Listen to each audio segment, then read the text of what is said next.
السلام علیکم ورحمت الله وبرکاتو. ملګرو څنګه خیر دی؟ برابر یې ټیک ټاک. سلامونه مې واخلئ. ډېر وخت بعد لایف ویډیو هغه هم په یو مقصد او په یو دغه باندې چې زبرګې اختر غټ اختر را روان دی. نو ټولو ملګرو ته دغه یو پیغام چې د ګاونډي په بازار کې د هر سړي د هر غریب خیال وساتو، د هر سړي سره مینه وکړو، هر سړی په دې خوشحالو کې د ځان سره شریک کړو.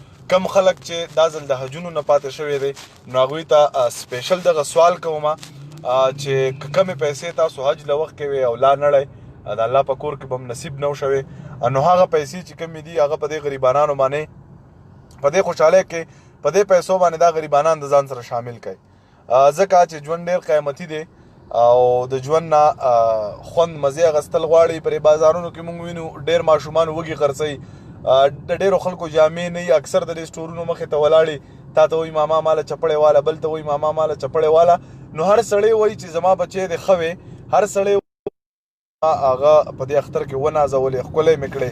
د چا هم خپل بچی په دې دغه باندې نشي سود، په بده ورځ نه سود کېږي، خو د غریبۍ مېرمن د واخلم سړی به ستړی وي، د بل زړه به ساتي.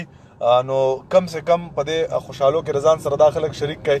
زمونږ خو په خپله چې څه زړه او څه ایمان و دا جامې انشاءالله وسم دي او په اختر کې به مي ما چې په 2000 روپۍ ځان له جوړالم او زما د ګاونډي جامې نه، قسم په خدای چې زما وس نه کېږي.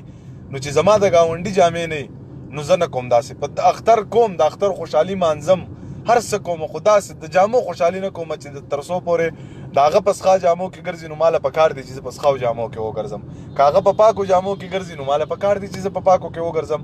ټیک ته د یو سړي سره به پیسې وي، یو سړی به د ژوند په هر ډګر په هر لار برابر وي، خو غریبانان په دې کې د ځان سره شاملول غواړي او د غریبانانو مرسته کول غواړي په دې کې. نو الله مو روغ لره، خدای مو ژوندي لره. او دویم پیغام مې دغه دی چې په خپلو کشرانو باندې ډېر غټ پام وکړئ، ډېر غټ احتیاط وکړئ. یو خو د دنیا کې دغه د وبا خبره ده، دویمه خبره دا ده چې د موټر سایکلو نه ډېر غټ احتیاط وکړئ. داسې خلک یې یوړله چې د هغوی مور پلار خویندې وروڼه بیا د ژوند په تېرولو باندې ستومانه دي، هغوی ژوند ته بیا زړه نه کېږي چې خپل بچی ور یادېږي، خپل ماشومان د کور هر چاته چې یادېږي چې دا په موټر سایکل مړ دی، مرګ شته، له مرګ نه څوک تښتېدی نه شي. بل په دغه خبره کې ډېر غټ احتیاط وکړئ. دا به باید زموږ د ژوند دپاره ډېر ښکلې یوه ذریعه وګرځي، ځکه چې ژوند ډېر قیمتي دی. موږ له پکار دي چې د ژوند قدر وکړو او موږ له پکار دي چې د ژوندو قدر وکړو، خو په ژوند وکړو. چې کله مړ شي او بیا ورسره بله ولیکو چې یار ډېر ښه سړی و، نو نه، داسې نه ده پکار.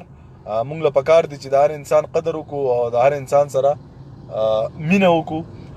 نو په دغه خبرو باندې یو څو دقیقه خبرې مې راته کولې، نور خو د خاص پیغام نشته. بل خبره درته دغه درېیمه خبره، شهاب بھائی ملګرو ته سلام وکړه یاره. السلام علیکم. لایف شروع ده نو ټیک ته مهرباني.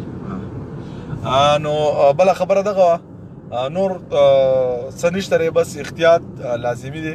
ژوند قیمتي دی، د ژوند سره هم مینه وکړئ، د انسانانو سره هم مینه وکړئ.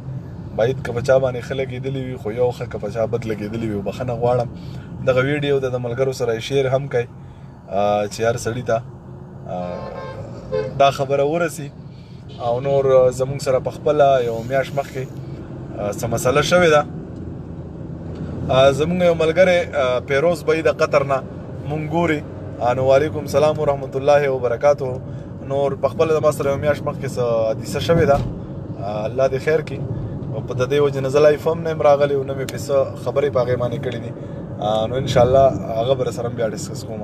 د الله په امان ژوند کوئ، مزې کوئ، او زما له طرفه راته ایډوانس څو ورځې مخکې اختر مبارک شه مسافرو ته، وطنوالو ته، کم ځای ته چې زما غږ رسي ټولو ته زه د اختر مبارکي وایم.